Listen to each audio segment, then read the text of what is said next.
somriures. Amb més esperança, el món mira que no escolta.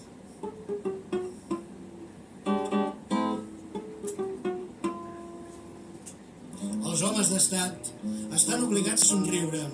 El somriure indica que no han perdut l'ànim. El joc al revés i els interessos enfrontats. El resultat és incert, però sempre és un consol si la dentadura és blanca i té un aspecte cordial. Cal que mostrin un front ben condescendent a la sala de sessions i a la pista de l'aeròdrom. Moure's amb vivesa i donar mostres d'alegria. Aquest saluda aquell, aquell acomiada aquest. Un rostre somrient resulta primordial de cara als objectius i al públic congregat. Un dentista bo al servei de la diplomàcia garanteix uns resultats prou espectaculars.